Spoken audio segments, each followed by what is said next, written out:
Don't think Mid's been to visit her old man's grave in years. So take her with you when you go. Let Sid see his daughter's face. If he can recognize it under all the grime.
Think Mid might need some help tidying up that workshop.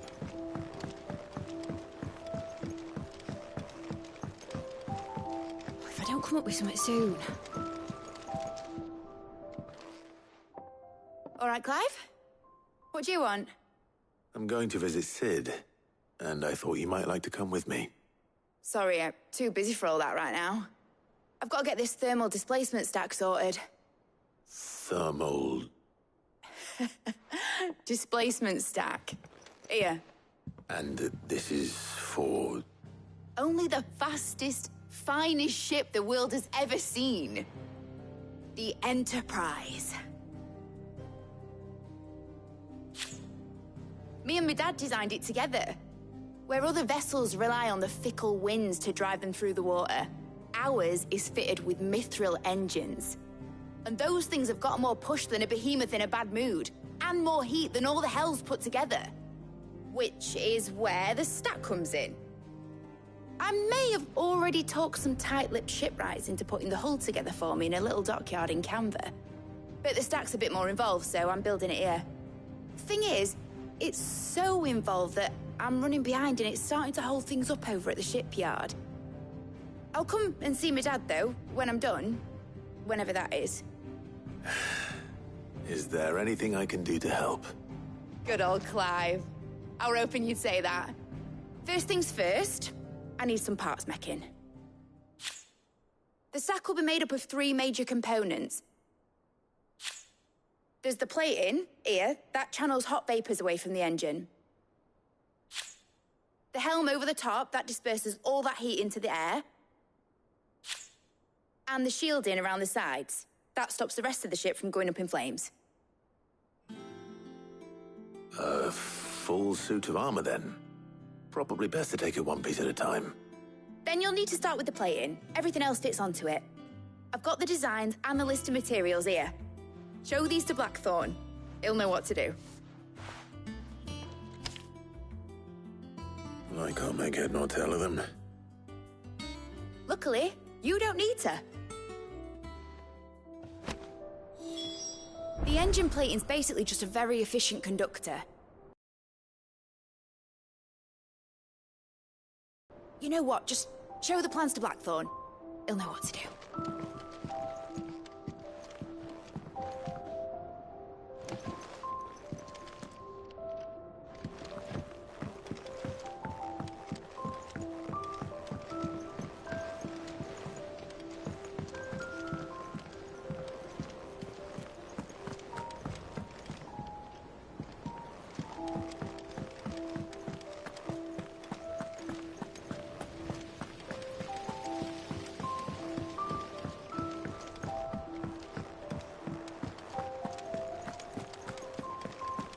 We're seeing troops amassing at every border post.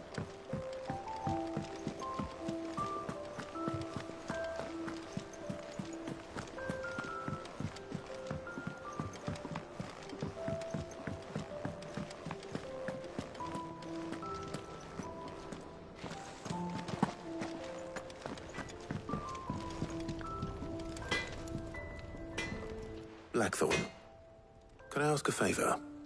Out with it. It's for Mid. This my last chance to say I'm otherwise engaged. I'd spare myself the arseache. Go on then. What is it this time? She said you would know. Here.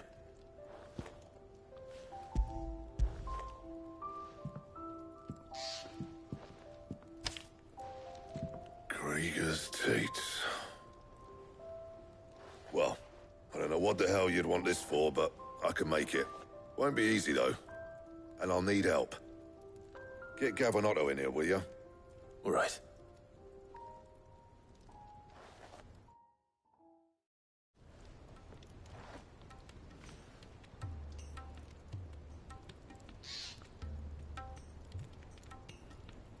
So Mid's roped us all in here again, has she? Typical. Still, if that's what it takes to get her to visit Sid's grave, I'll do what I can. And, what is it we need to do, exactly? Take a look at this. It's this plating. The usual saw-grade steel won't work. We need something that can get very hot, very fast, and still keep its shape. That means an alloy. Something that won't break or buckle at the temperatures she's talking about. Which is where you lot come in. I need materials, and I've got my work cut out already. You'll have to fetch them. Now, there's a special kind of sand I'm after that you can only find out in the Velcroy. Stardust, they call it. As for the rest of the stuff, my usual supply should have it in stock. It just needs buying and bringing back here. Well, we'll get it done quicker if we split up. One of us should probably give you an hand collecting the sand. And the other can go and get the rest from this supplier. Right then. Well, make your minds up who's going where. We can get this over with.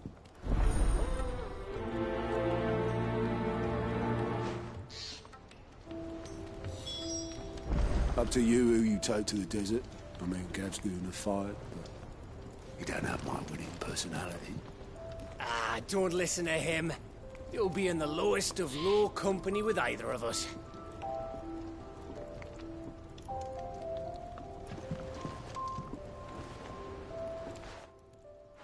You going after the Stardust, then? Which one of these two lucky souls is going with you?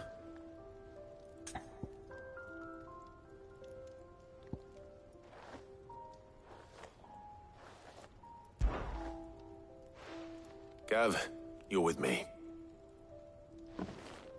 All right then. So, where do we find this Stardust stuff? There's a river that runs through the southern reaches of the Velcroy. It's the black sand that washes up on its banks that you're after. Southern reaches of the Velcroy, eh? That's down past Dalamil. I'll go and scout the place out. See about hiring us a wagon to bring the stuff back to. All right. I'll meet you by the river. While you're off having a paddle, I'll pick up the rest of the stuff from Blackthorn's supplier. Take care. You two, eh? Don't go letting him fleece ya. Fleece me? I'd like to see him try. In your own time.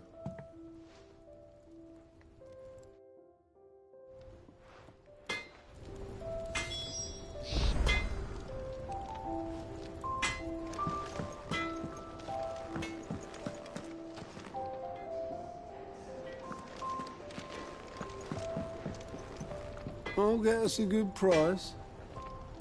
It's that one you want to worry about. Sounds like this river we're looking for is south of the Dalamil Inn. I'll hire us a wagon and meet you there.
Looks like I found the river.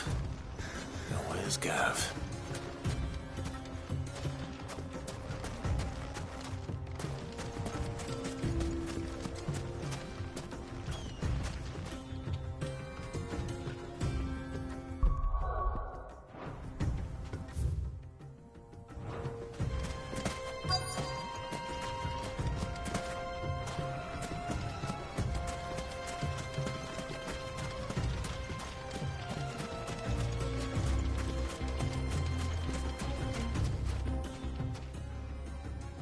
Sorry to keep you, Gav. Better late than never. I've had a quick scout about, and I reckon round here's our best bet if we want to grab as much of this Stardust stuff as we can. Don't know what Blackthorn's planning to do with it, though. I asked over in Dalamil, and they seem to think it was worthless. But if Stardust is what Blackthorn wants, Stardust is what he'll get. There's plenty of this stuff lying about just begging to be bagged. Then let's get bagging, shall we? We shall. Race ya.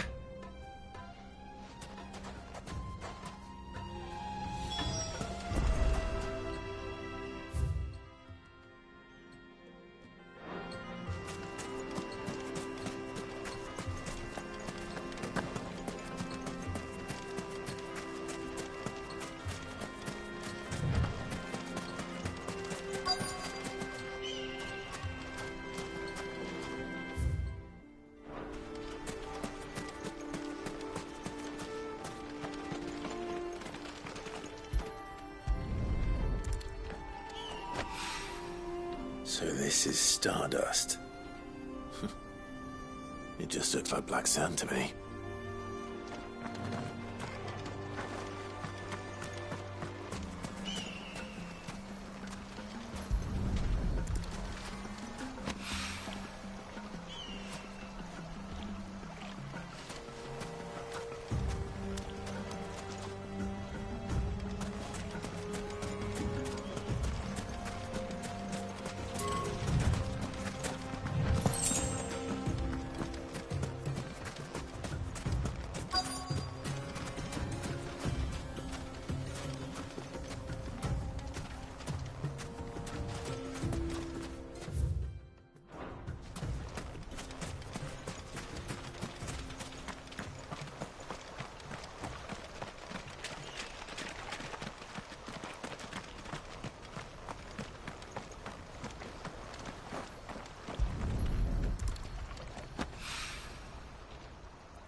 That should be enough for now. Let's see how Gav's getting on.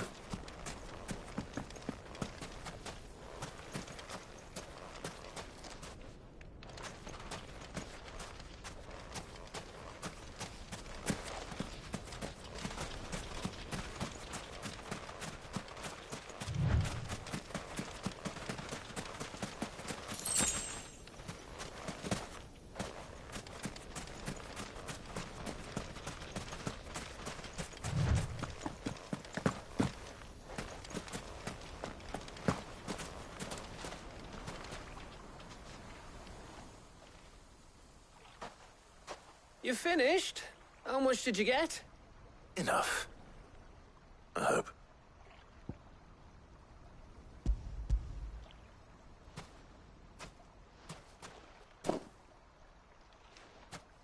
Oh, you win.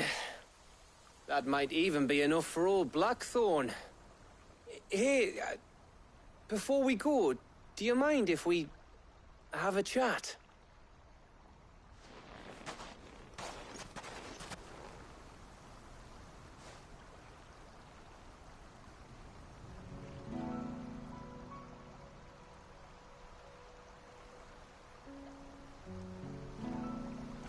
Feels like ages since we had the chance to talk.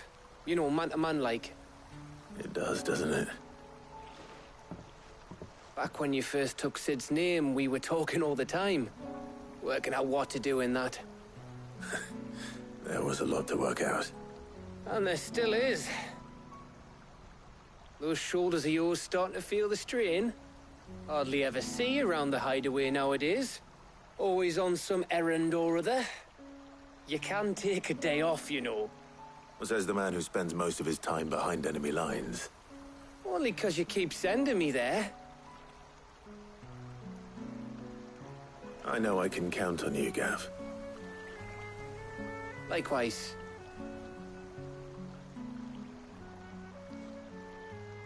So you keep sending me wherever you need to, and I'll keep going.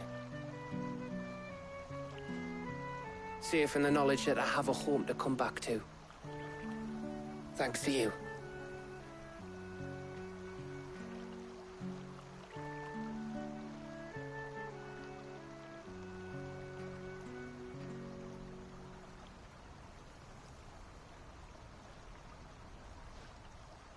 Right.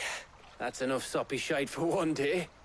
We'd better get this lot back to Blackthorn before he slings his hammer at someone. You go on ahead. And try to get some rest once you're there. Oh, I plan to. Believe you me. After Blackthorn gets what he needs, of course.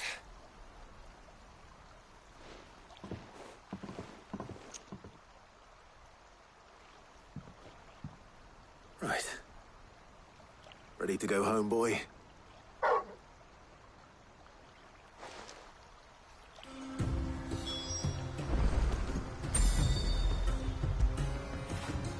Now feel good, boy.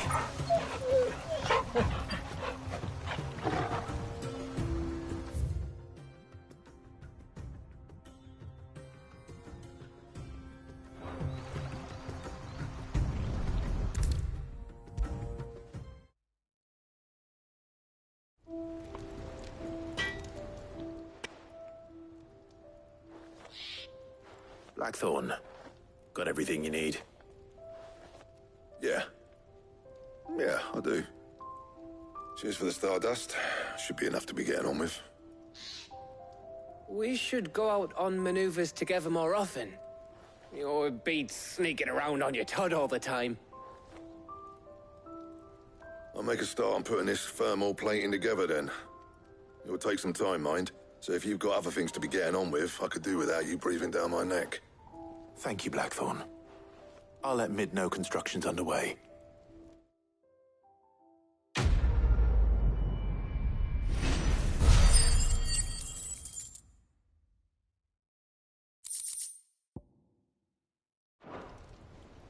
Suppose we'd better be getting back to work too. Give us a shout if you need anything.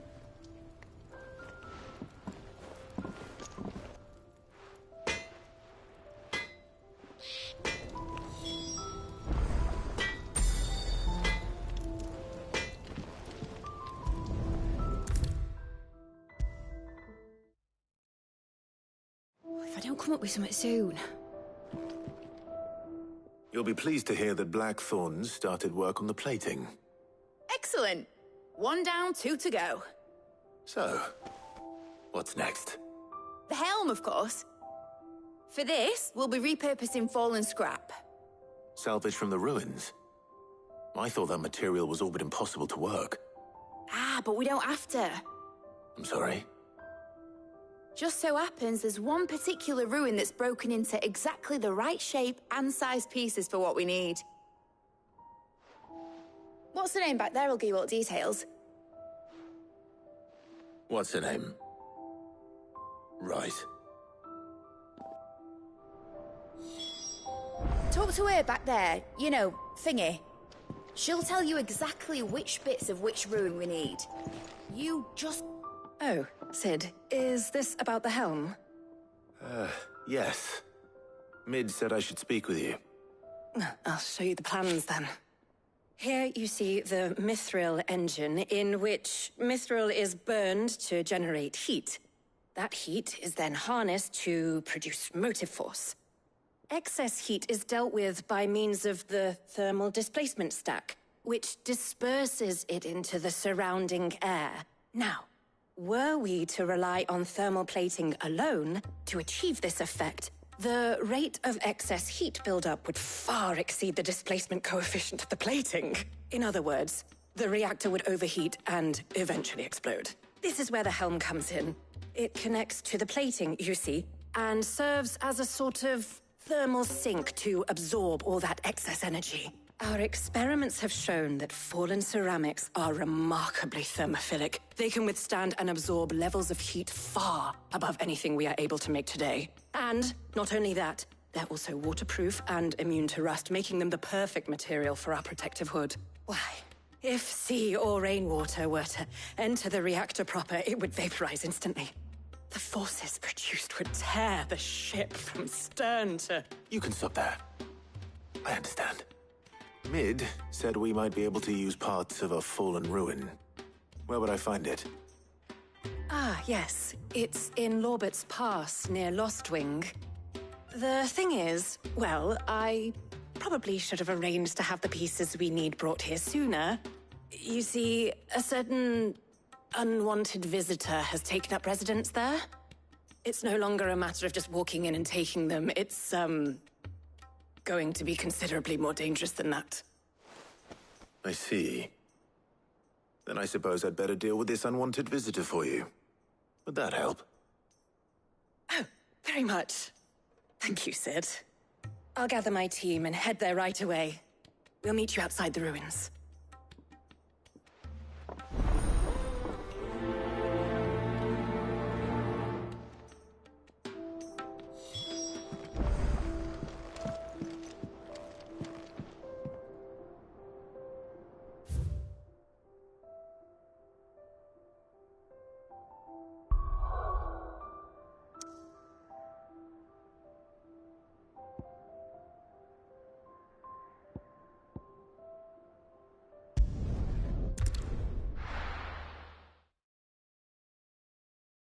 I'll be taking you all to a storehouse in the Bales.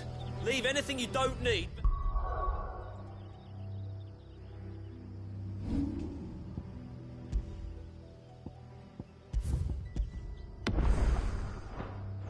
Hind.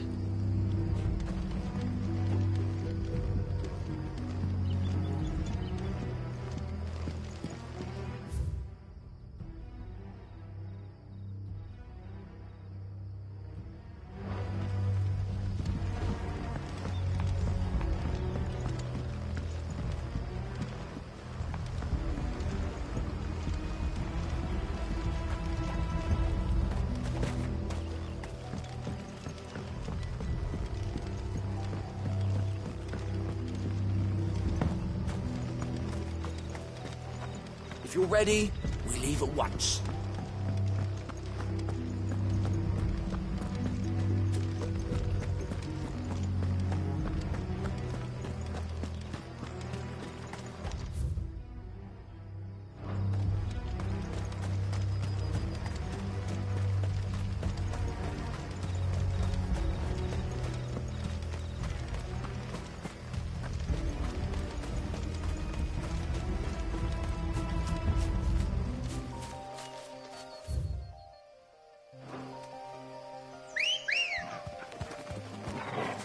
Come on.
Oh, there you are, Sid.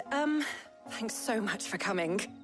The, ruins are just over there, as is the creature I told you about, I'd imagine. Would you mind? Of course. I'll be right back.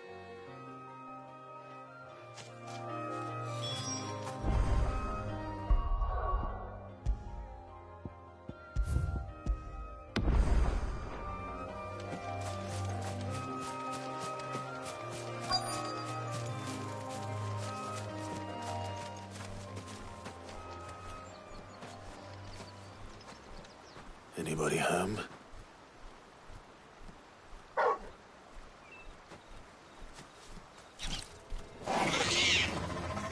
This must be our unwanted visitor. Time to go.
The things I do for you, Mid.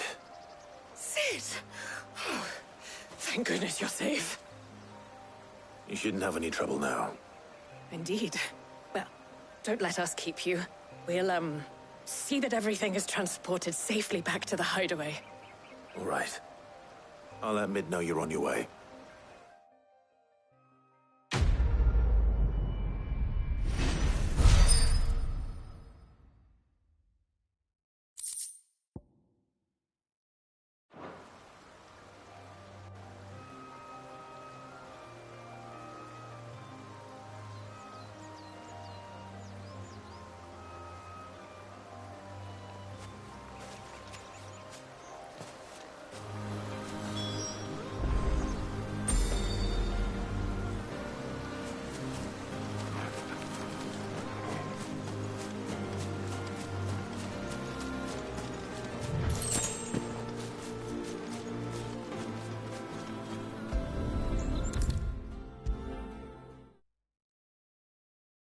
If I don't come up with something soon.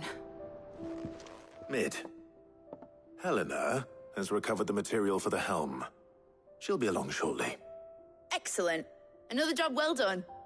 And just one remaining. Right. Right, the shielding. This one's a bit of a bugger. How so? The plating's enough to stop the engines going pop, but those things will still be spitting out enough fire to set the rest of the ship ablaze. Which is why you need proper shielding. A prison for the dragon's breath that's blazing away inside. I thought a triple thick layer of tempered steel might do it. Or more of the stuff that the Fallen use, but they'd both be too heavy. The helm and the plating are bulky enough as it is. Add any more weight and the whole ship would be at the bottom of the briny before we'd even started. I need something light. But I've racked my brains and I just can't think what would do it. Well, if I were in need of obscure knowledge, I know whose counsel I would seek. Harpocrates. Tomes? Yeah, well, I'd thought of that, obviously. I've got all the details written down here. Can you take this to him, see what he makes of it? Right away.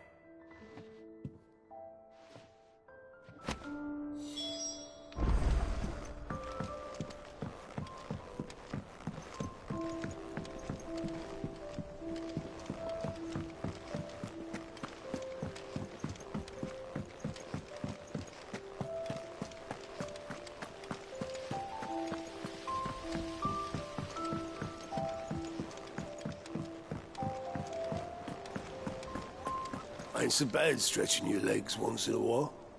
Should do it more often.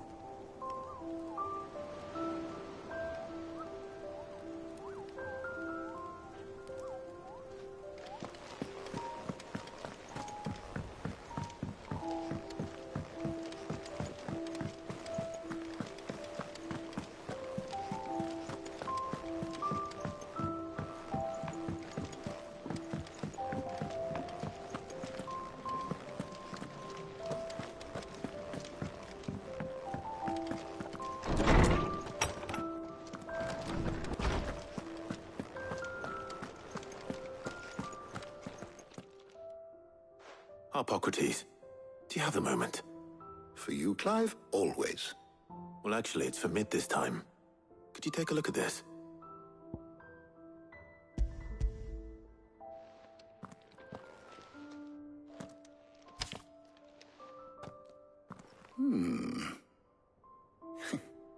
Shielding for a mithril engine?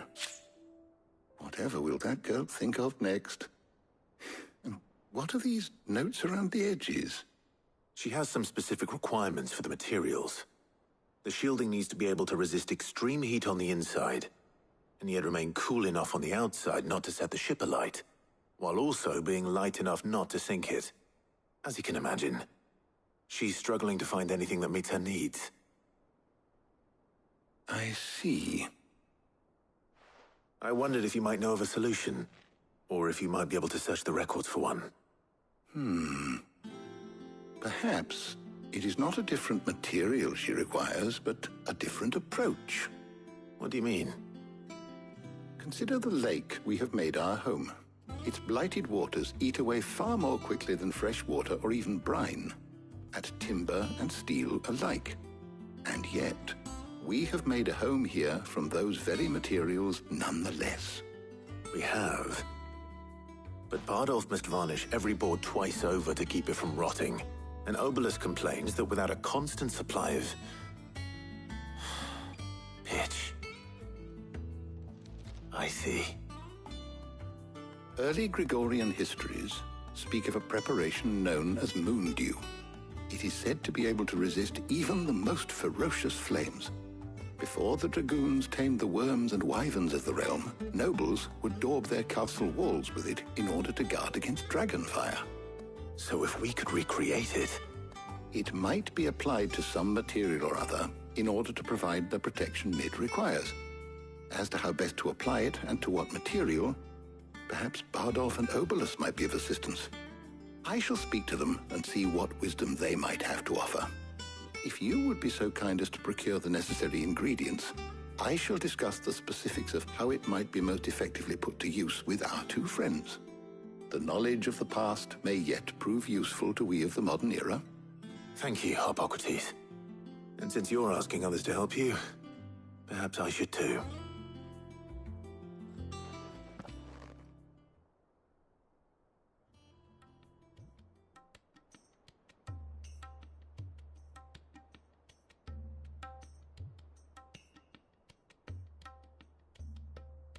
So you need a hand, do you?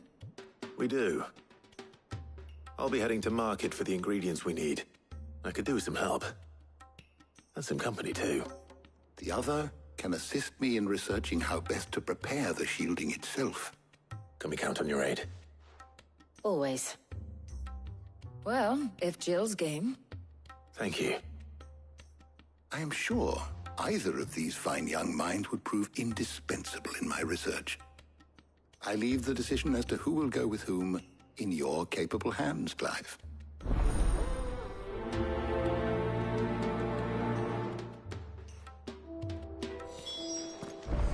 Shielding that guards against even the most ferocious flames. We could have done with some of that on Drustinus. I doubt I would have survived that place with or without it. A trip to Northreach, though, I think either of us could handle. Shielding that guards against even the most ferocious flames. We could have done with some of that on Drustinus. I doubt I would have survived that place with or without it. A trip to Northreach, though, I think either of us could handle.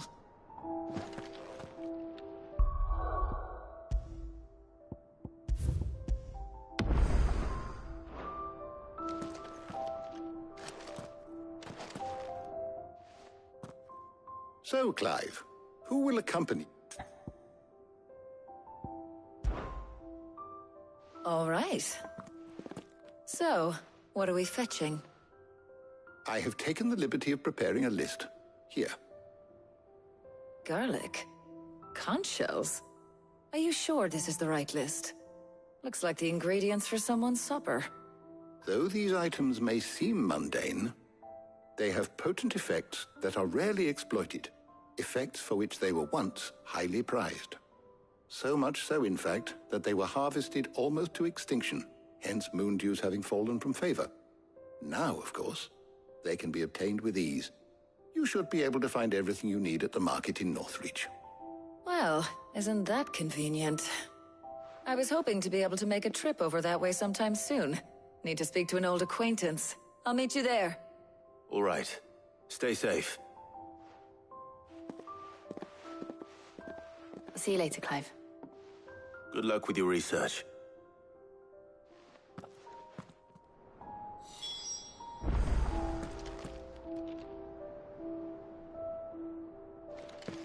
Hippocrates and I'll look after things here. You head over to Northreach.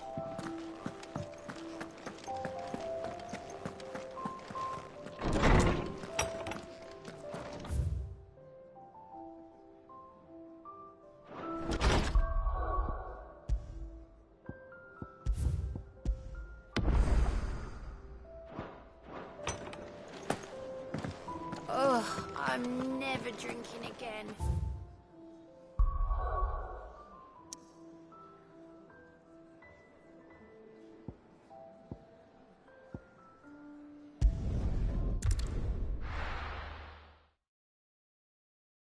Now, where's Taya?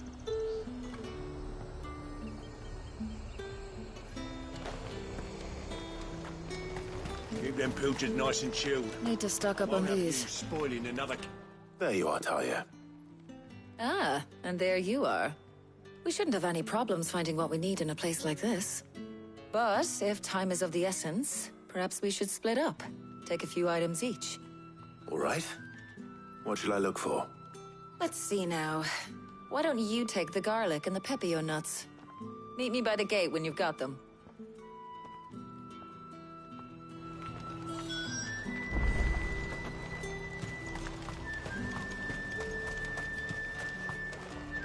What do you want?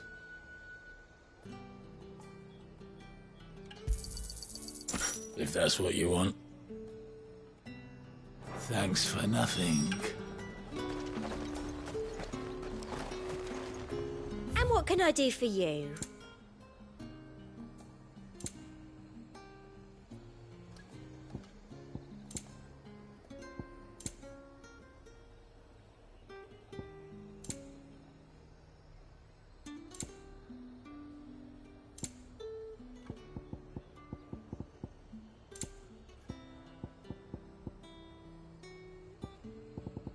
Come back again. There's talk.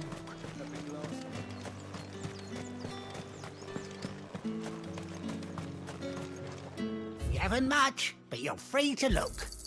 I trust it's all here. Good day. That should do it. Hopefully Taya's finished too.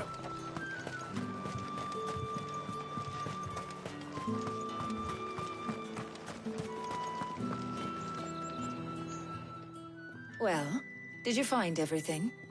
I did. Here.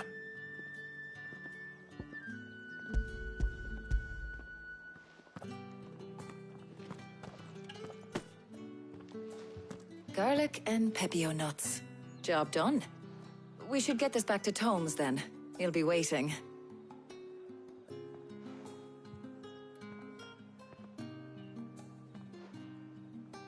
But we're not in too much of a rush, are we?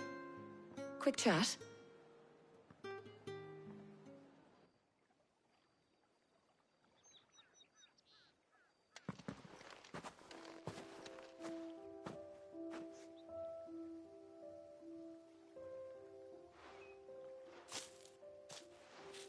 Do you know, I think this is the very first time we've been out on an errand together. I think you might be right. In all the years since you and that scowl of yours first appeared, you haven't invited me out once. For shame. Well, it seemed long overdue. And you did say you had some shopping to do. I was hoping to restock my supplies of herbs and liniment, yes. You and Jill alone burned through them like wildfire. No luck, though. My usual supplier's not here, and I refuse to pay the prices these gougers charge. I'll ask Karen when we get back. What is it? Oh, just memories. I came here with Sid once, shopping for supplies, just like today. And just like today, I came away empty-handed. Sid even said he'd speak to Karen for me when we got back. Has it really been 5 years? I remember it as if it was yesterday. Hold on.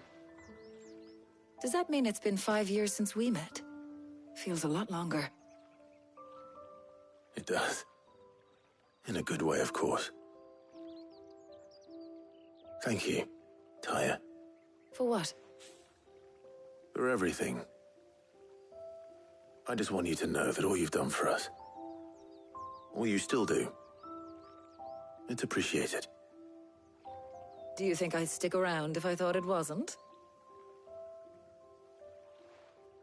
But in the spirit of sharing and caring, you're appreciated too, by all of us.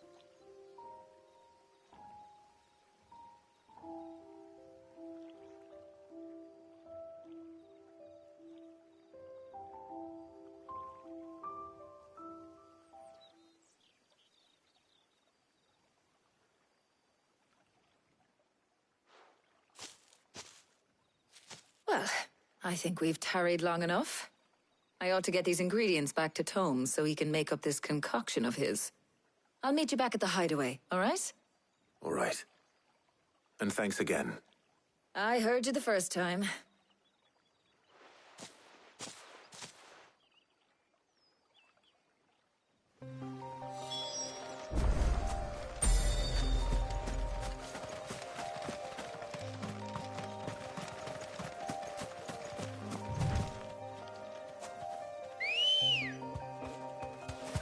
Let's go. Run like the wind.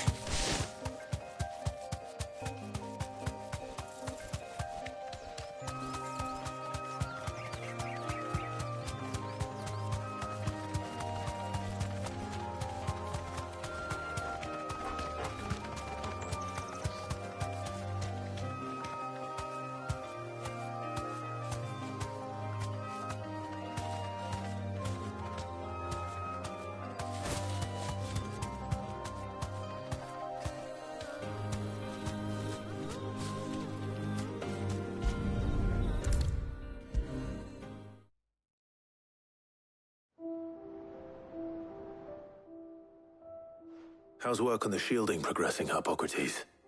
Well, very well indeed. I was just explaining to Tarja how we might best... And now that we have all the ingredients... You can count on me. I've mixed more than a few mysterious concoctions in my time. I'm sure you have.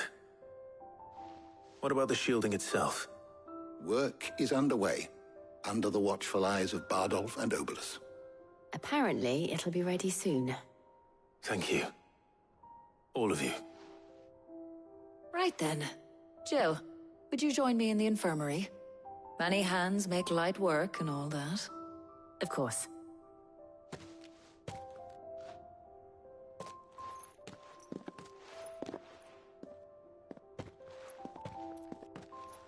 Oh, and Clive. It was good to talk. We should do it again sometime. It appears our work here is almost at an end. A shame. I was enjoying playing the... Both the shielding and the moondew are ready. It will merely be a matter of applying the one to the other. Followed by a rigorous process of testing and retesting, of course. Perhaps someone ought to warn young Mid of that. Leave it to me. Thank you, Hippocrates.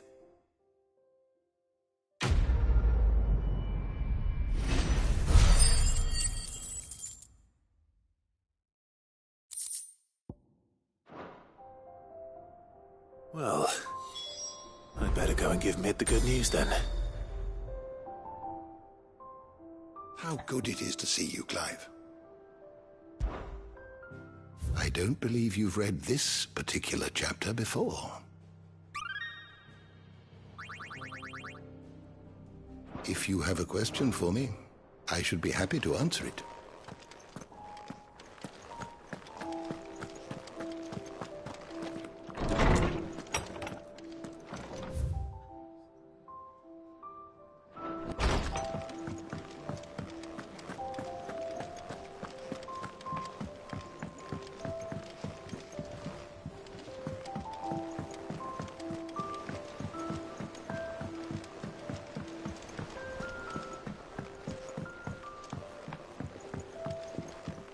We're seeing troops amassing at every border crossing.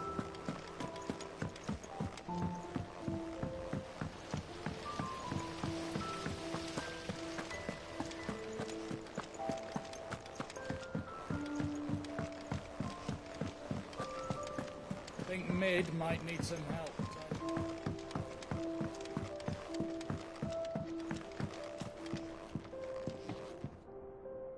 Sorry to keep you waiting, Mid. But you'll be pleased to know that work on the shielding is underway. You found something for it? In a manner of speaking, Hippocrates knew of a substance that's highly resistant to heat, a coating that should provide the protection you need. He's supervising the construction and testing of the shielding as we speak. Brilliant! I knew you wouldn't let me down. Don't thank me. I'm just the errand boy. Right then, better start working out how to bolt all these bits together. To the Black Hammer!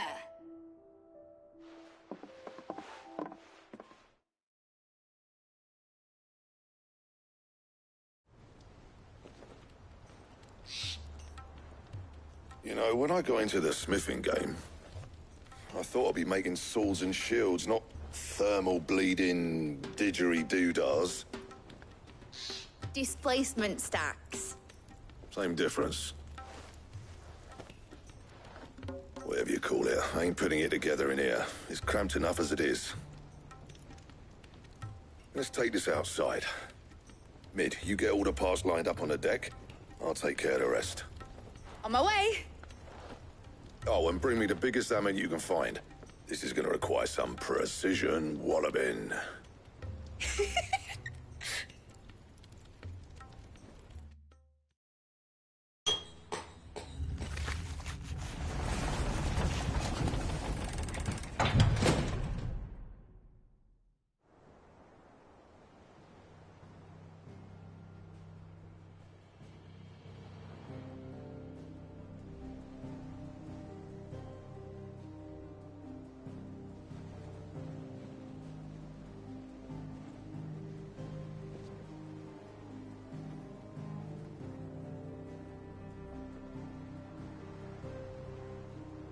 It's finished! It's finally finished!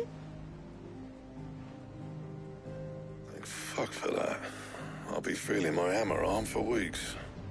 Thank you, Clive, Blackthorn, everyone. That's one down and just 3 more to go. I'm sorry.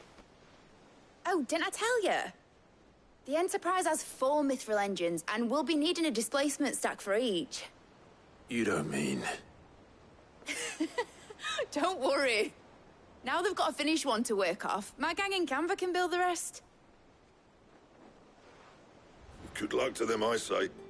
Right, I'm off to get a sling for this elbow.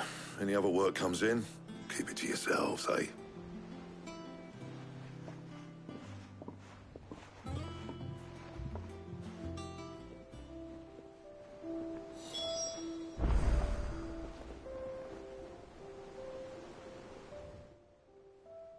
What's the matter? Nothing. Just daydreaming. Thinking about the Enterprise sailing off over the horizon to shores unknown. Searching for a land untouched by the Blight. Just like me and my dad planned. So if the worst came to the worst and every scrap of soil in the Twins turned black, we might still have a chance. That's what she was meant to be. You see, one last chance just in case we needed it. But now she's so close to being finished, I've realized I don't want her to be that. I don't want her to be just a lifeboat for us to cling to if things get desperate. I want people to sail aboard her by choice, not from the lack of it. In a world where we're not just trying to survive, but where we can actually live. I'm working on that. And I'll do everything I can to get you what you want. Don't you always? All right. My mind's made up. As soon as the Enterprise is fit to sail, I'm putting her under your command. Sod our plans, I'm trusting in yours. Are you sure about this? Something tells me it's what my dad would have wanted. He'd be proud of you. You were gonna visit his grave, weren't you? I was. And you can come too now that your little project is finished. Right. There's just one thing I need to finish up first. Won't be a mo. All right. I'll let Otto know you're coming. Meet us in the mess when you're ready. Aye, aye, Captain.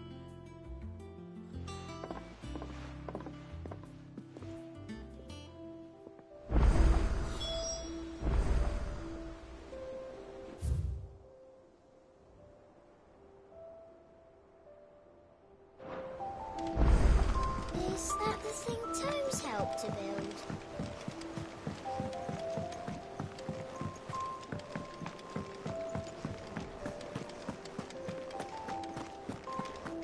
He cracked the crystal too? You're joking.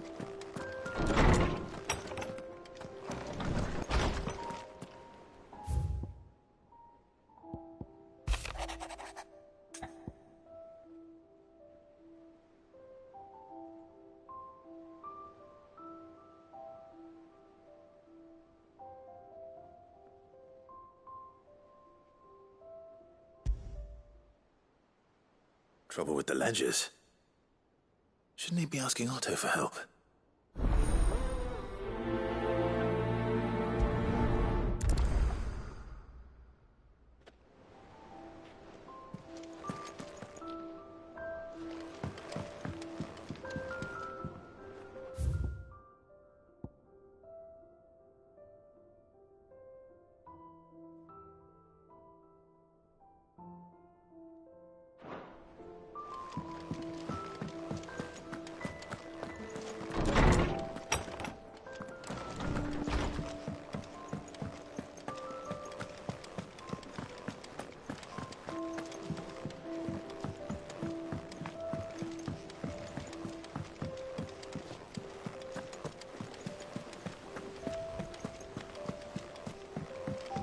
Mid told me she was building a ship.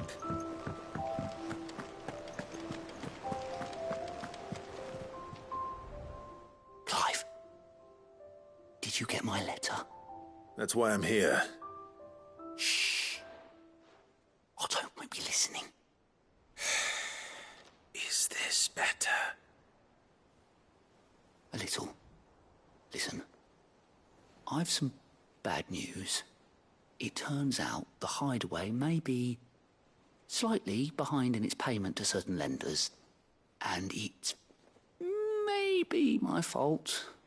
But I swear to the goddess, I thought I had the numbers square. Sadly, that square turned out to be more of a circle. 0, you might say. I can straighten it out, I swear, but it's going to take some time. And I'm gonna need help keeping it from Otto. Bit late for that, I'd say. There you are! What a surprise! So let me get this straight. You forget to pay our lenders what they're due, and instead of coming straight to me, the hole you've dug for yourself, Clive, the man in charge of the place you've been cheerfully trying to bankrupt. And you thought this was a cunning plan. Why? Well, who needs paying? Oh, just Martha. And the dame. And, well, Lady Karen. But only 500 talents. We owe 3 of our most trusted friends 5 million gil. Each. 5 million each. They lent us the bulk of the money we used to rebuild the hideaway, you see, and, well, I must have made some sort of oversight. Those ledgers were my responsibility, and it was my decision to entrust them to you. This is my fault. Do we have that much to hand? I can always ask my uncle. No, we don't. And no, you won't. We've lightened Lord Rosfield's purse enough. After the king's ransom we had off him, he deserves better than to see our begging bowl. Besides, we'll need to learn to stand on our own if we're gonna make this work. All right. But that doesn't mean you have to shoulder the burden yourself. Is there anything I can do to help? There might be. How'd you fancy taking these to Martha and the dame? Rocks. Rocks, he says. Worth 1,000 talents apiece, these are. A little something Sid and I set aside for when times got lean. And I reckon 15 million in overdue debt probably qualifies. I just hope our associates' eyes are a bit more discerning than yours. I'm sure there will be. Should be me making the rounds, really. But you know how it is with this place. Orders to bark, arses to wipe, and all that. I know. Which is why I don't mind going in your place. Go. Do you know why I only gave Master Clive here 2 star rubies? Because you'd rather Lady Karen killed me. Because I'd rather Lady Karen killed you. Yes. Well, I suppose this is goodbye then. Don't worry. I'm sure Karen will understand. Really? Do you think so? No.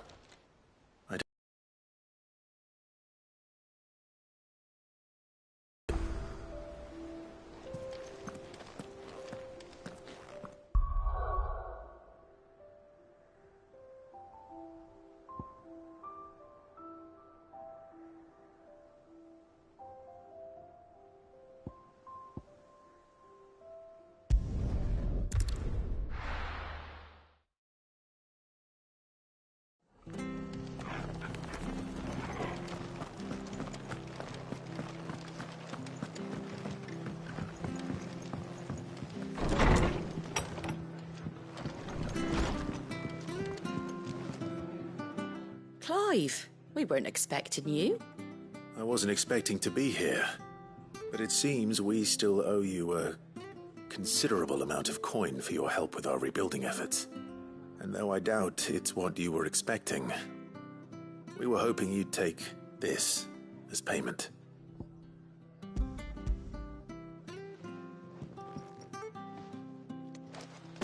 A star ruby?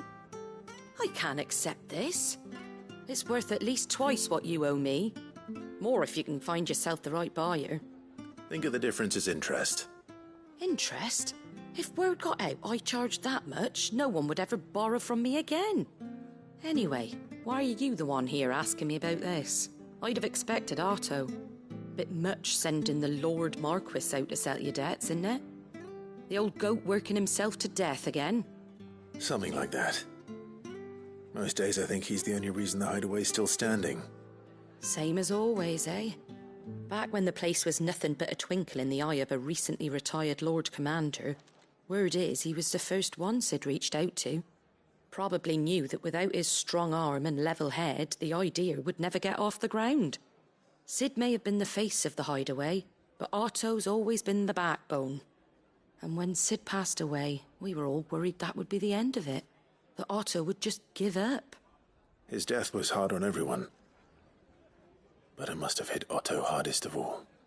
But he didn't give up, did he? Quite the opposite, in fact. If I recall, he was the one who nominated you as Sid's replacement, and rallied the rest around you. I reckon what he saw in Sid, he saw in you too. And don't we all? Doesn't hurt that you're half as stubborn and twice as handsome, neither. That, and you keep good company.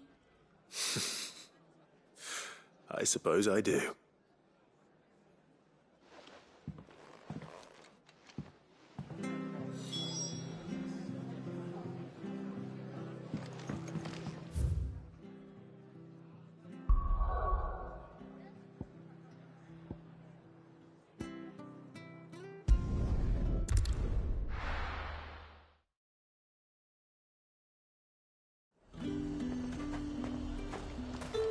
There's talk that the Glassgate flood has finally...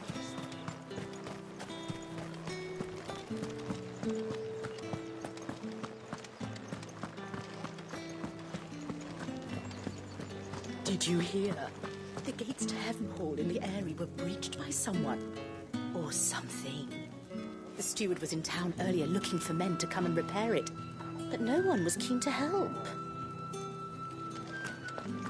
I want to see you again tonight.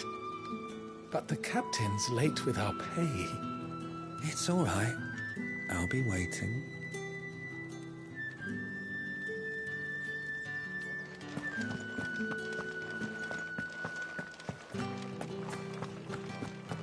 What am I going to do without sweet water and oil of talc? Still no caravan from the... Milady, I come bearing gifts. Gifts? Whatever is the occasion.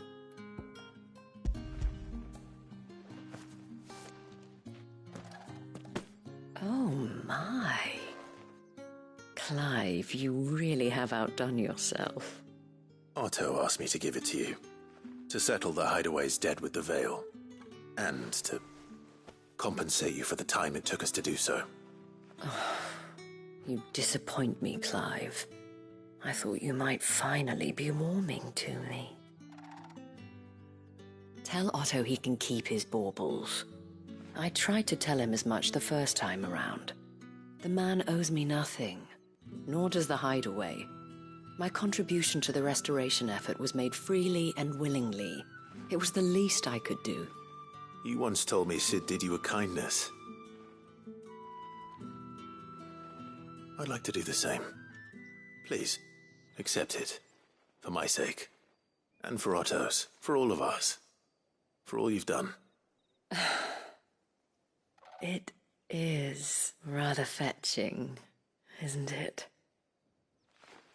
Very well. Otto is lucky to have you, Clive. I doubt anything could ever replace his son. But you and the others at the hideaway are the closest thing he has to family. Otto had a son. Long ago, yes. Sid told me Otto lost him when he was just a boy, and blamed himself for not being able to stop it. I don't know how it happened, whether there was anything he could have done, but it was clear that it weighed heavily on him. I didn't know. How could you have? I doubt anyone did. Besides Sid, I've never met a man more keen to bear his sorrows in stoic silence. An ill habit, given that both have always been surrounded by friends desperate to help them. I'm beginning to see that.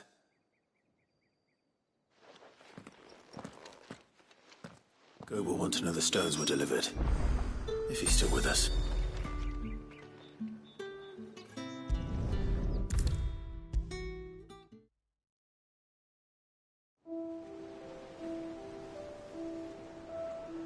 Goat.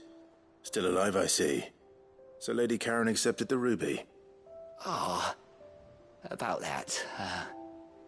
I tried my best, but she was just too stubborn to take it.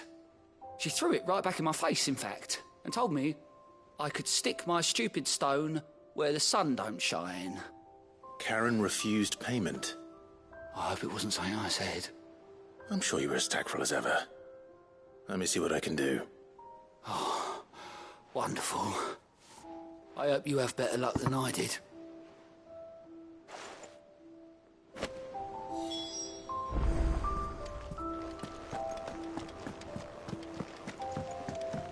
Mid told me she was building a ship.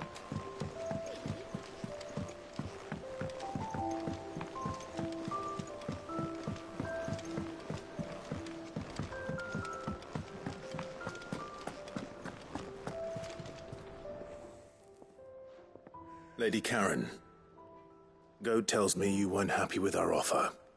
Would you prefer the debt was repaid in coin? What debt? I don't recall lending any of you like me hard-earned gil.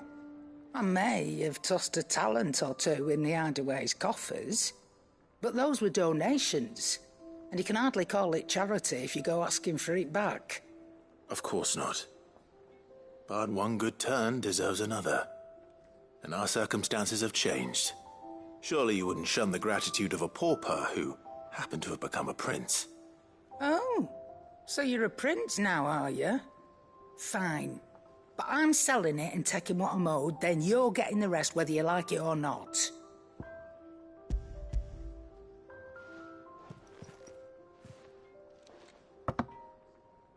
Where'd you even get this? A decent trader might nab 1,000 talents for a star ruby. A canny one, meanwhile, might claim it were nicked from the belt of Sid the Outlaw himself and ask twice as much. Might be I already have a buyer in mind. Might be you even know her. A fine continental maid whose beauty's only eclipsed by a guile in commerce. You wouldn't mind, would you? Not at all.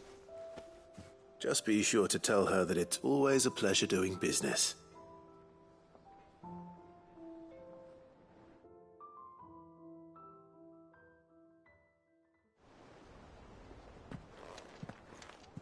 I hear you ended up delivering all 3 stones. Thanks to this lump. I sometimes wonder what I pay you for. Speaking of which, I still haven't been paid last month's wages. Oh, so you remember what's owed to you then? Get your ass behind that disc of yours and don't get up before those ledgers are square. Right away.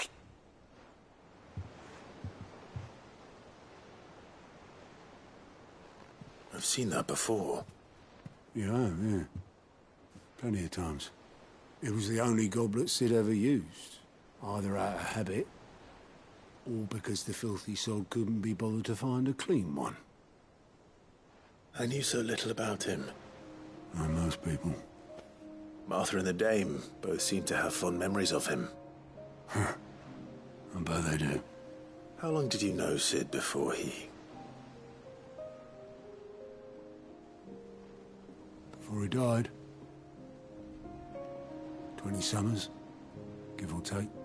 Back in the day, I was a purser on a trade ship. which is where I met him. He bought passage to... I forget where. And having nothing better to do on the long nights, we sat up drinking Island rum till the morning bell dragged me back to my duties. Quit my post not long after that, on account of making a fine maiden's belly fat. But me and Sid stayed close, promising we'd one day sail the seas again. That was before fate stepped in and said she was having none of it. The magic woke inside my son soon after his first name day, and there was no hiding his knack. Couldn't you and your family have? My family were the ones who summoned the constable, wanted the monster taken away. I couldn't turn my back on him, forget what I felt, and I couldn't for the life of me understand how they could. Luckily, Sid was of the same mind as me. It was him who stood beside me when all I wanted was to tear the whole world down. Him who cried for me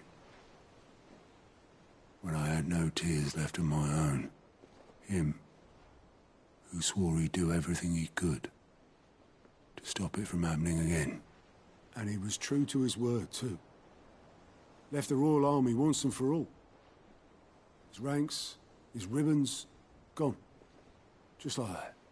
Threw away everything he had. All to right a wrong that no one else had the courage to face. I knew then I'd follow that man to the ends of the earth.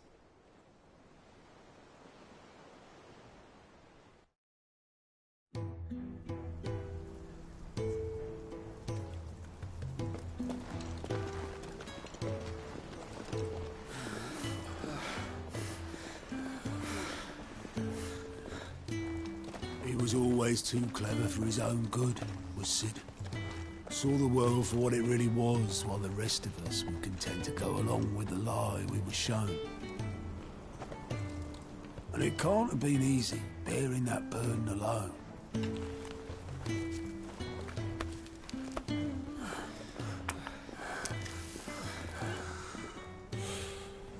But he didn't let it stop him.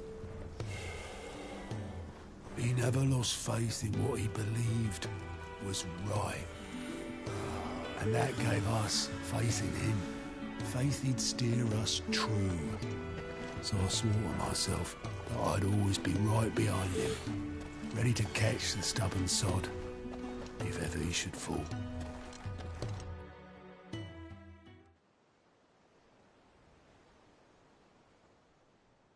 But I couldn't even do that.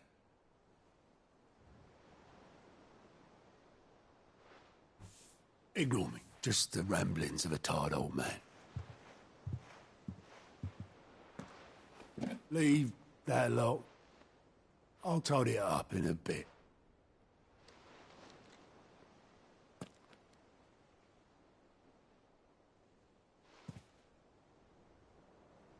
This is Sid's handwriting.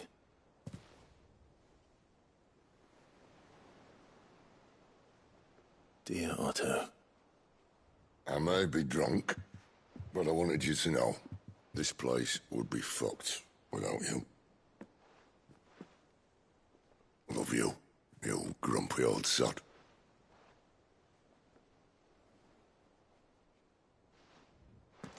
This note. Hmm? What about it? Sid was right. Without you, we'd all be lost.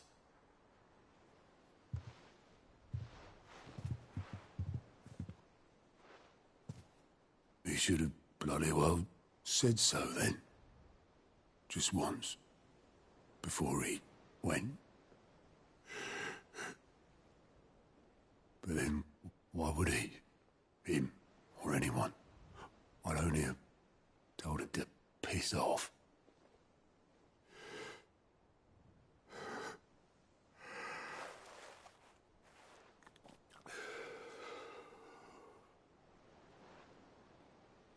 You're wrong, though.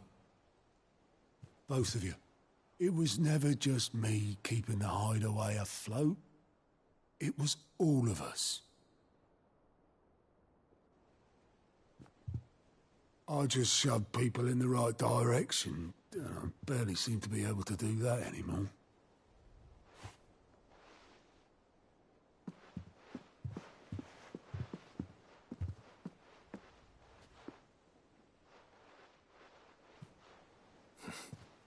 Would you rather goat were at the helm?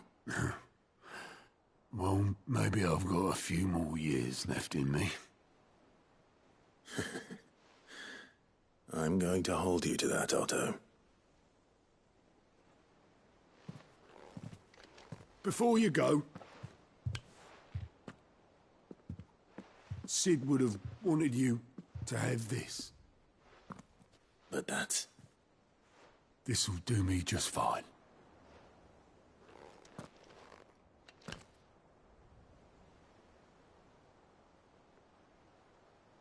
Thanks for the ray of sunshine.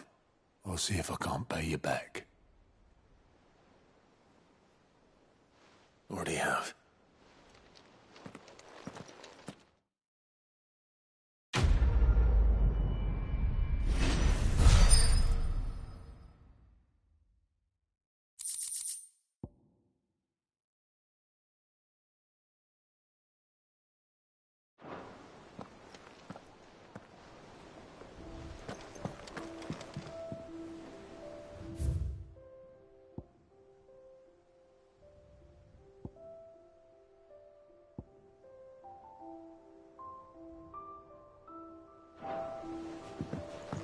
Mid told me she was building a ship.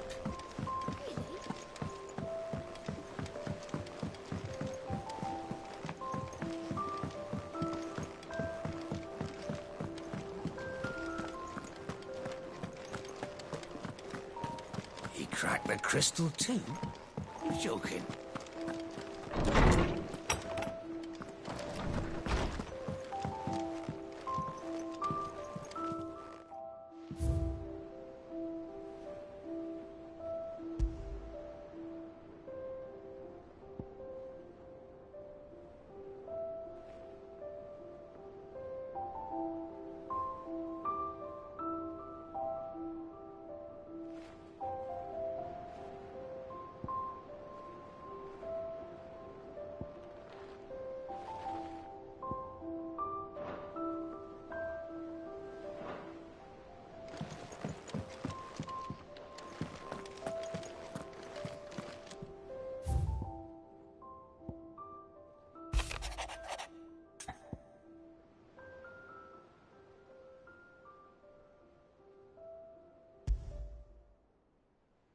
What could be wrong with Torgor? He seemed well enough when I last saw him.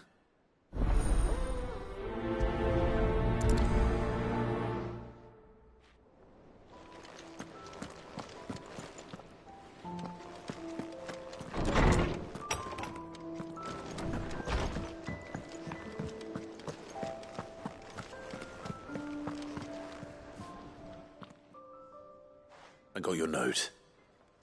You think something's wrong with Torgor? So you can read. Congratulations. But I didn't say I were wrong with him. I said something weren't right. He's not been eating me treats. He used to love cracking the bones from Molly's boiled brown, but now he won't so much as look at them. Didn't like him. Which is why I'm of a mind that his mind's on something else. You've not been working him too hard, have you? No harder than usual. Is that it, boy? Do you need a rest? What was it you said he was? A frost wolf? That's what the lawsman seems to think. Then maybe this all has something to do with whatever it is that's woken inside him. I suppose things have been different since Rosalith. Perhaps Hippocrates knows something. Instead of everything, you mean? Perhaps.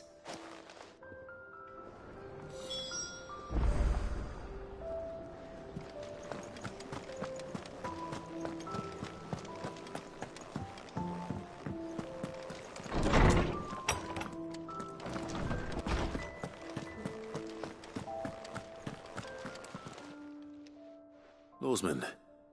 I need to ask you about Torgal. Something's not right with him. He isn't ill, is he? I don't think so. But according to Lady Karen, he seems to have lost his appetite, which is certainly a new development. She says he's hardly been touching his bones of late, and she believes it may have something to do with what happened at Rosalith Castle. I rather think she might be right, though not about his appetite.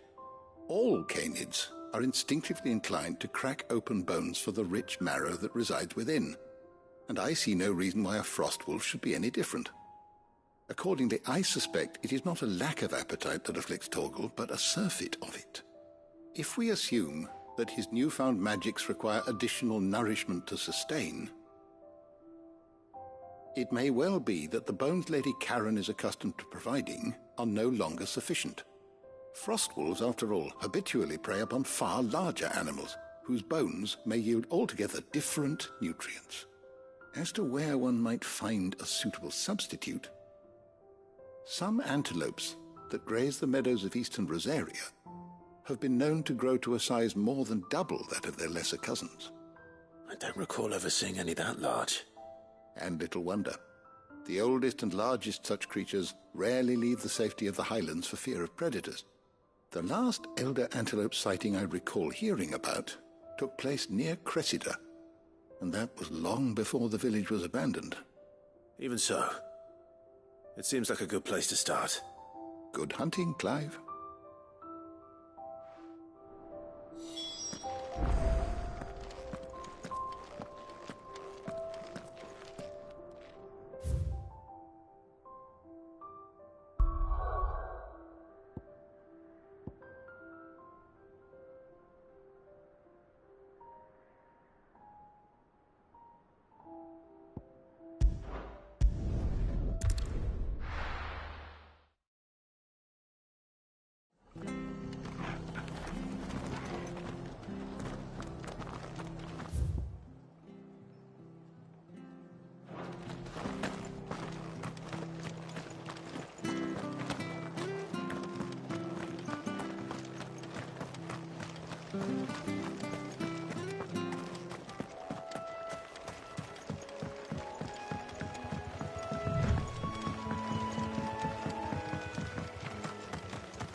is certainly quiet.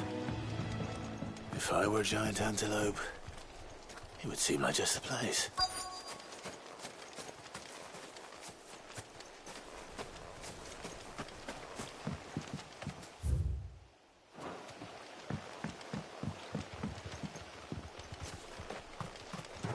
I doubt we'll find one bigger than that. Hungry, Torgal?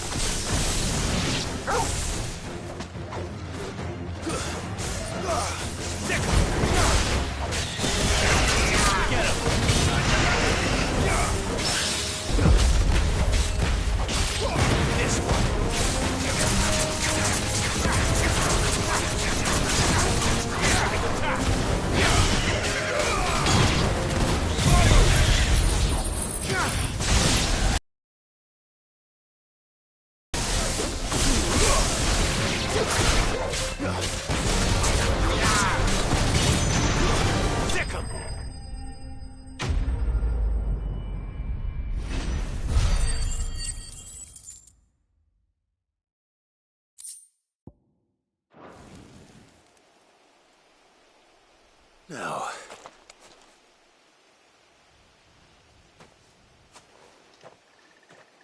will it be enough, I wonder?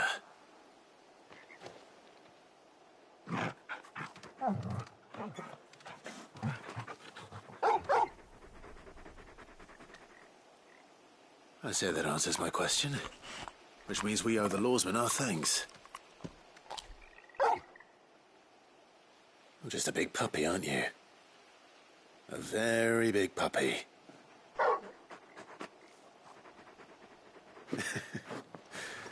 You do know you can take that with you, Torgal. Lady Karen will be relieved to hear you've got your appetite back. Come on, boy.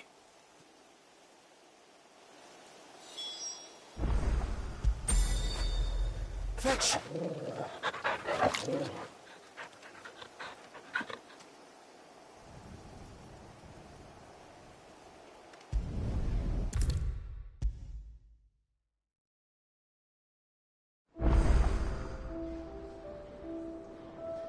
I noticed you and Torgal had gone off somewhere. Take him for a walk, did you? You could say that.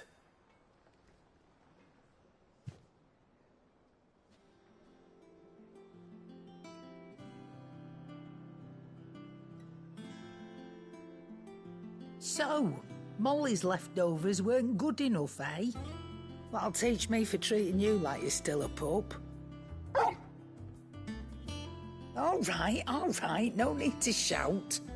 Now we know what you're after, I can see about getting some in. Speaking of which, I brought one for later. Can I leave it with you?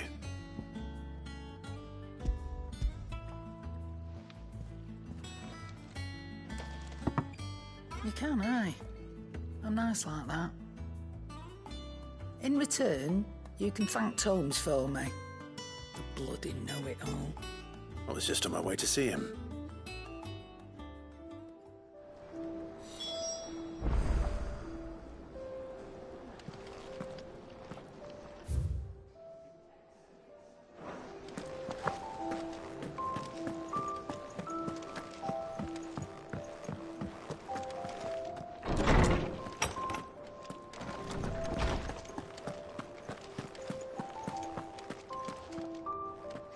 Ah, Clive. Were you able to locate your quarry? We were indeed, Lawsman. You pointed us in exactly the right direction. And Torgal's been a very happy hound ever since. Very good, very good. Lady Karen sends her thanks, by the way, for your part in solving the mystery. Ah. But that reminds me. After your last visit, I found myself pondering Torgal's talents. Do you recall our conversation concerning Lady Jill's role in Torgal's transformation? About how she somehow woke the power within him. Precisely that. A reasonable conclusion, I thought. But one which raised certain questions in my mind. You see, the Fenrir of legend served Shiva and Shiva alone. And while the powers attributed to him are certainly impressive, the records imply they are somewhat different in nature to those you described Torgal as having used. What are you suggesting? that Torgal may be the beneficiary of more than one Icon's power. Consider that in addition to Lady Jill, he has served as a loyal companion to you, your brother, and even the late Cid. In short, the Icons hitherto near at hand, or should I say at paw, have been diverse and plenty, and that number has only grown as the realm's dominance have fallen to your sword. One can but speculate as to how all of this has affected Torgal. He has seemed more fierce of late. And if I am not mistaken, he will grow fiercer still. We are fortunate indeed to be able to count him amongst our allies and not our adversaries. Oh, he's more than an ally. He's a friend.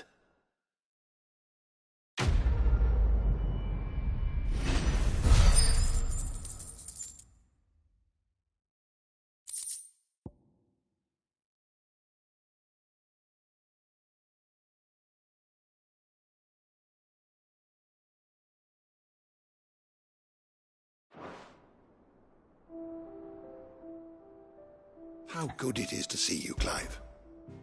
I don't believe you've read this particular chapter before. If you have a question for me, I should be happy to answer it.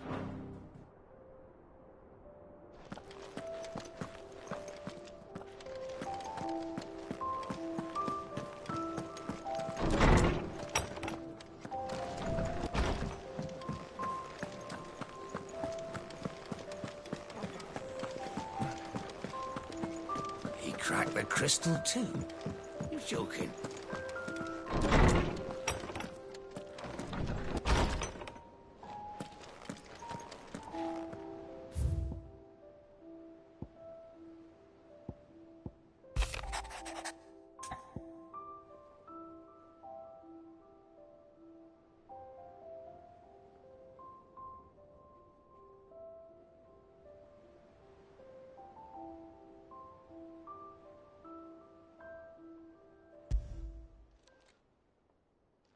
Hopefully it's nothing. But I should speak to Blackthorn just in case.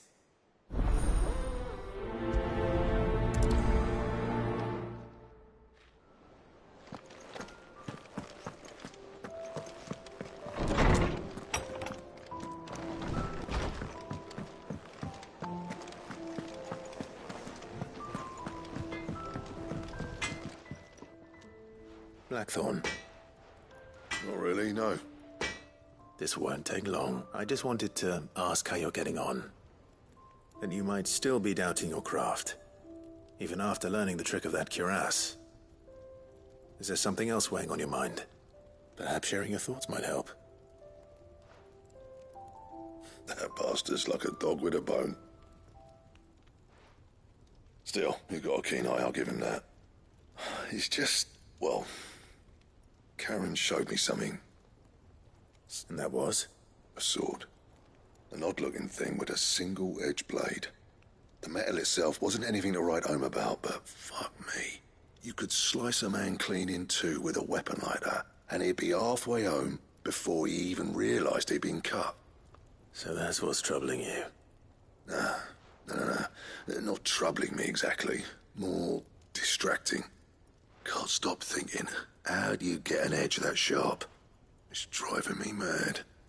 And if you knew how to do it, we could arm the curse breakers with even better blades. That's about the size of it, yeah. I'll see what I can find out. Sharper swords are always welcome. And we can't have our master blacksmith being distracted. You're a soft touch, you know that. But I can't say I'm not grateful for it. Good luck, eh? Thank you. Let's see what Karen knows about this sword.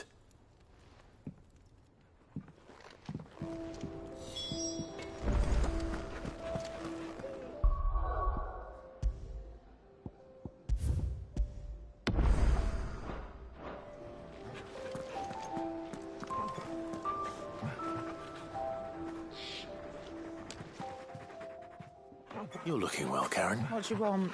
I want to know about the sword you showed Blackthorn. Single-edged. Running around after him again? I suppose I am, yes. But I need to help him find out how to work on it Little wonder, I suppose. There's not many like that make it as far as the twins, and those that do go straight into private, which made it nice and easy finding a buyer. Can you tell me who bought it? Where is it now? You think I tell people who my clients are? Suppose you're not likely to go nicking him off me, are you now? Fine. If you stop mooning at me like that. Lord Ignac's the man you want. Delmeckian bloke. Collects weapons and the like. And he's got more money than sense, which is why he's one of my favourite clients. Reckon he'll still be at the inn in Dalamil, where I left him. Thank you, Karen. Oh. And he's a touch eccentric. If you take my meaning. I appreciate the warning.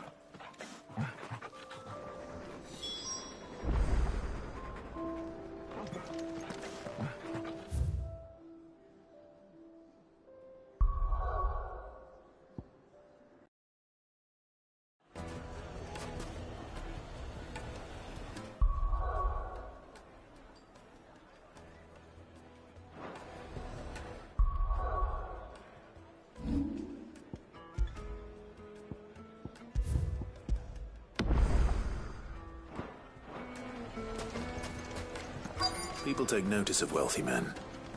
Shouldn't be too hard to track down Karen's collector. The same drapes. Back again, are you? Any more trouble and you'll be barred for life, however deep your friend's pockets may be. Yourself. We don't know for sure. Welcome. If you're hoping for a bed, I'm afraid you'll have to look elsewhere. One of our wealthy patrons has purchased the use of every room, hoping to keep out the riffraff.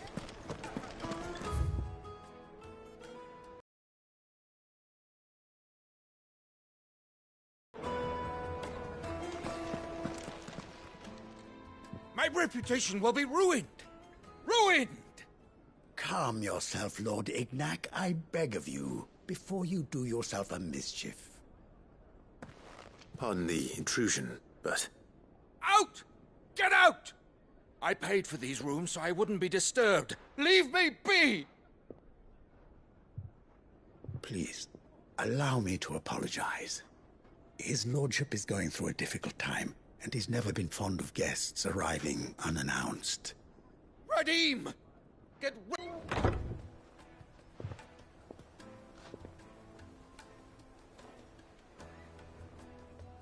I'm sorry if I've caused you any trouble. That? No. That's just how his lordship is. Though the morning's events have left him somewhat fractious. He has been dispossessed of his luggage, you see. The thieves also made away with a considerable amount of coin. Coin the innkeeper. I don't suppose a certain blade was among the stolen items. A single-edged sword. It was purchased from a merchant friend of mine. Ah, you know... Then I'll retrieve Lord Ignac's luggage. But I have one condition. You have but to state it. You are welcome to anything that is within... I want an audience with Lord Ignac. A few minutes should be enough. Then I'll be on my... A condition I would be a fool to refuse. Of course. I don't suppose you saw where the thieves went. I did not, no. Though some discreet inquiries made on his lordship's behalf, every ill-gotten coin in Dalamil is said to pass through that And that's where I'm heading. I shall speak to Lord Ignac in your absence, and arrange... That will be very kind of you. Farewell.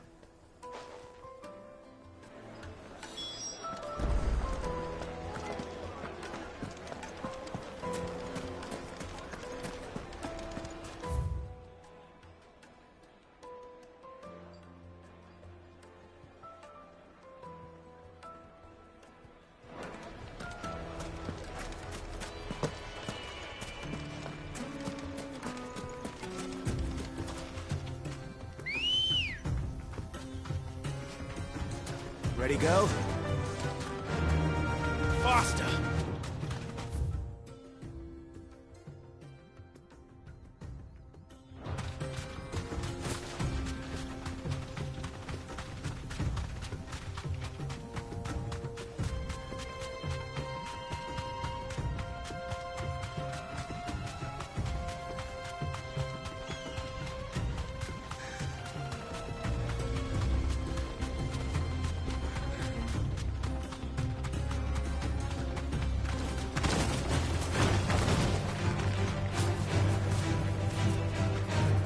safe.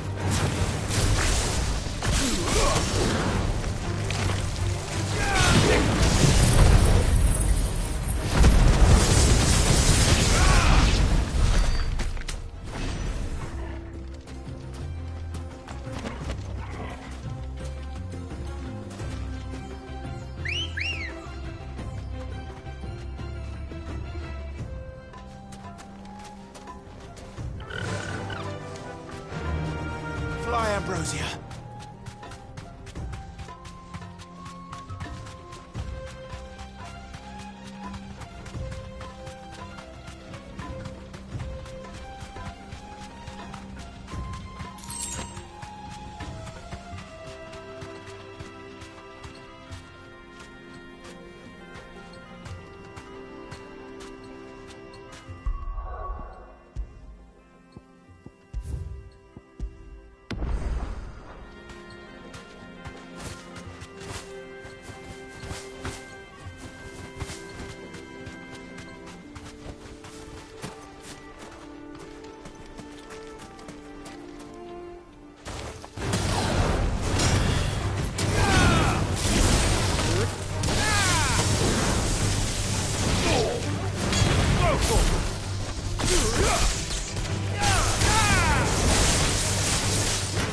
Over here!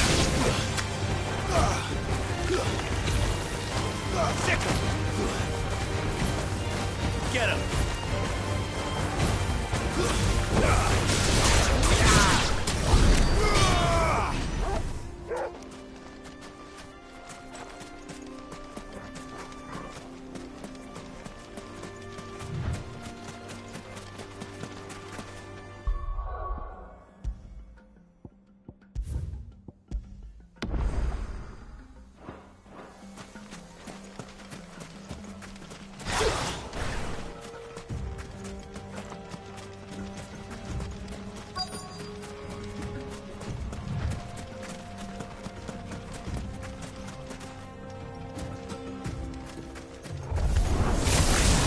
Company!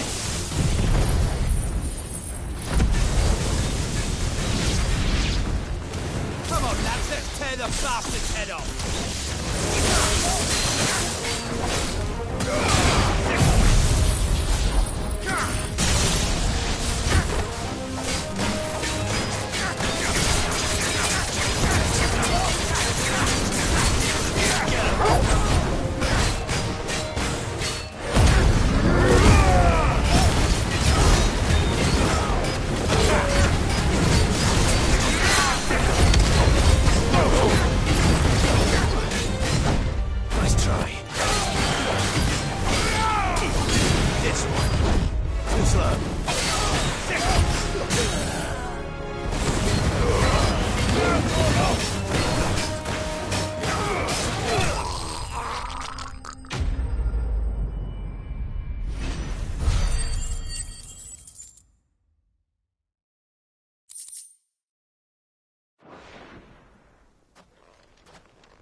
This must be Ignac's luggage. Nothing seems to be damaged. All right. Let's get it back to Dalamel.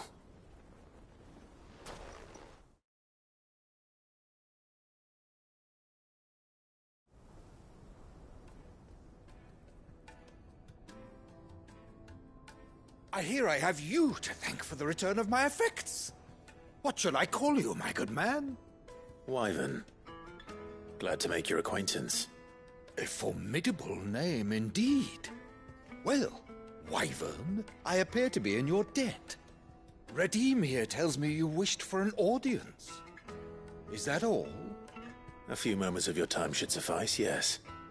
You're a peculiar fellow, Wyvern. All right, speak. Master Wyvern was wondering if you could tell him about a certain single-edged sword you recently acquired. Oh, a true work of art, that one.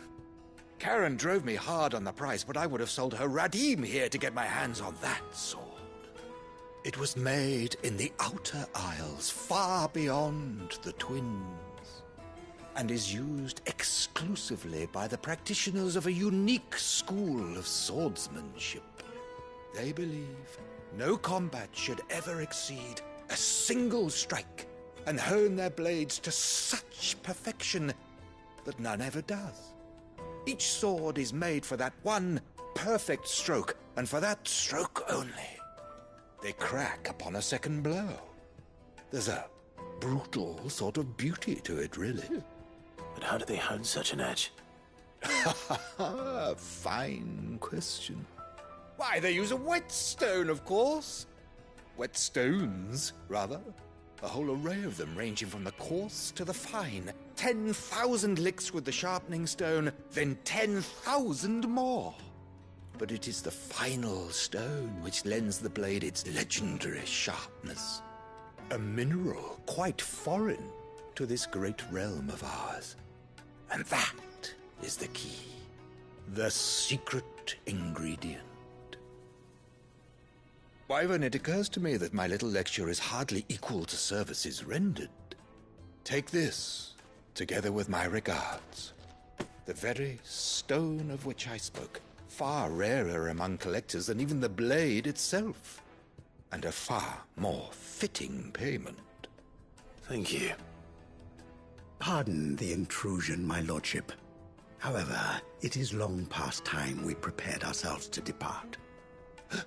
So it is. I am locked in bitter competition with a rival collector of curiosities. I am one step ahead of the unscrupulous scoundrel, but he is hard at my heels. Are there many other collectors out there? Too many to count, but only one do I consider my nemesis. Lord Byron Rosfield, and is a perennial thorn in my side. I can imagine. Farewell, Wyvern. May our paths cross again. Radim, we mustn't dawdle.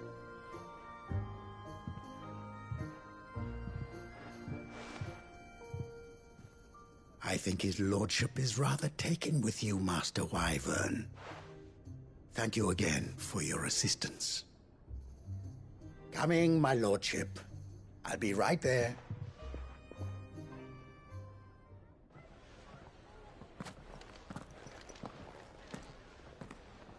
Trust Uncle Byron to find such an interesting rival. Now, let's see what Blackthorn makes of this whetstone, shall we?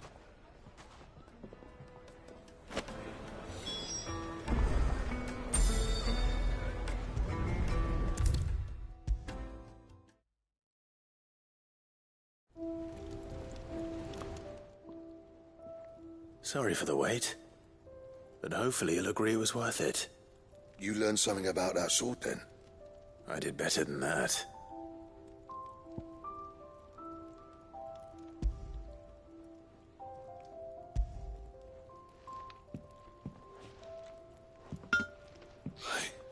A whetstone? Yes, but not one you'll find anywhere in Valisthea.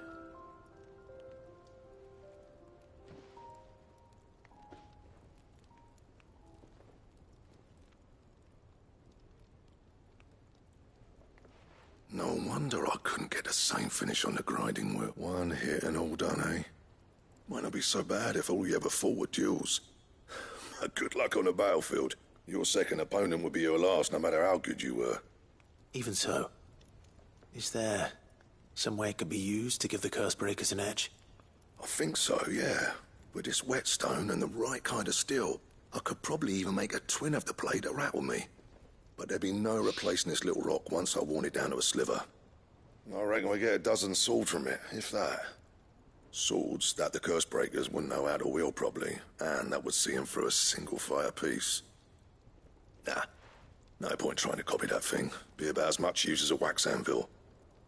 But finishing our blades with a whetstone this fine, now that's something to consider. And what's finer than fallen masonry, eh? Or more hard-wearing, for that matter. Just imagine it.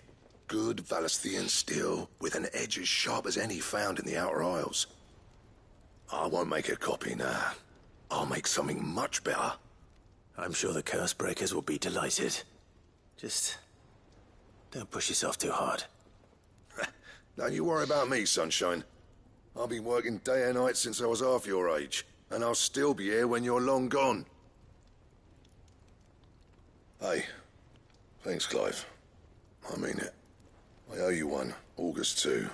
It's good to know someone's looking out for me. He'll be happy to hear you said that. And I'll see that my debt to you's paid. First new blade I make's got your name on it. You come and find me when you've got the materials. All right. I will.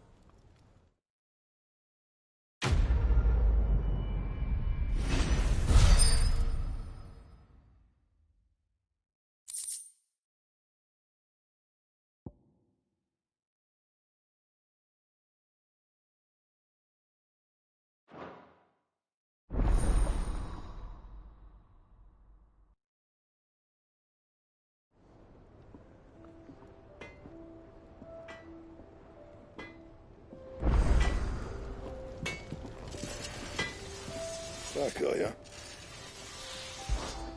Not saying Fordian, do you?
That it? Fine.